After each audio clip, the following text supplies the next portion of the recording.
A todos, tudo bem com vocês? Vamos começar nossa aula de hoje? Hoje é sexta-feira, que dia gostoso, né? E hoje nós temos aula de História e Geografia.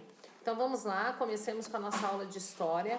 Peguem o livro de História para a gente começar a nossa aula. Nesta parte do livro de História, nós vamos ler imagem, aquilo que a gente está fazendo lá em português nos anúncios publicitários.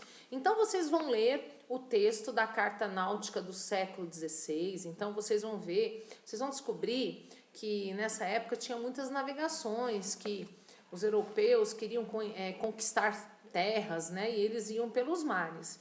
Então vocês vão ler o texto que está aí e vocês vão ver a imagem aí Olaus Magnus, né, da Carta Marina. Dê uma olhada e interpretem aí com bastante atenção. Eu sei que é antigo, é diferente, mas é uma experiência bacana.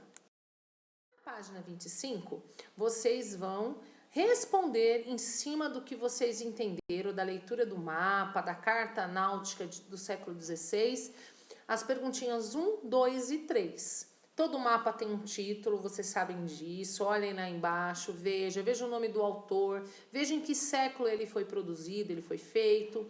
Observe os animais destacados lá, né, nos detalhes abaixo aqui no A, B, C e D, que estão aqui, que é a ampliação do mapa. E vão respondendo as perguntas. É bem tranquilo. Na página 27... vocês vão continuar os exercícios. Vocês vão ver o mapa mundi produzido aí, né, dos relatos do navegador italiano Américo Vespúcio, um dos grandes navegadores. Foi o primeiro mapa que se mostrou aí o continente americano. Então, deem uma olhada, observem e respondam a pergunta A e B. Já falei um pouquinho sobre a importância das navegações, por que eles fizeram tantas navegações nesse período.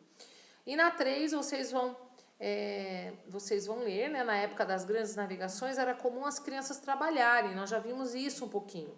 Hoje o trabalho infantil ele é proibido no mundo todo, inclusive as crianças que ficam no semáforo vendendo bala, vocês sabem que isso é proibido.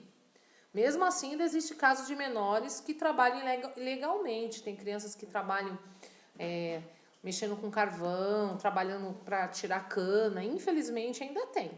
O que você pensa sobre isso? Vocês vão responder essa pergunta em cima da pergunta A e B no caderno e postar para mim, ok?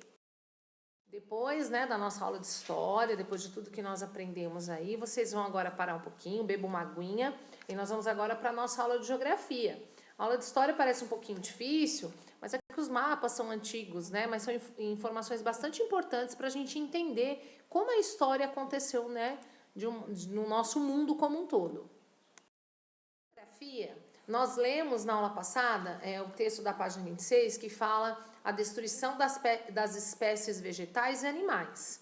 Na página 27, vocês vão interpretar essas manchetes, esses textos, e vocês vão responder as perguntas baseada nessa situação da proteção dos rios. Então, olhem aí, no primeiro fala uma manchete, moradores protestam contra a poluição em Rio de Jacarepaguá, lá no Rio de Janeiro. Leiam com bastante atenção e respondam as perguntas. No 2, não dá para fazer em dupla, vocês vão fazer sozinhos em casa. Observe a charge abaixo. Olha a situação do rio e a piscininha que o menininho está lá. E respondam as perguntas no caderno e me enviem. Infelizmente é um cenário muito triste, mas real. Olha a imagem que a professora colocou na tela aí para vocês verem. É a aula de hoje, né? Então façam todas as atividades, se tiver dúvida é só me chamar. Um beijo!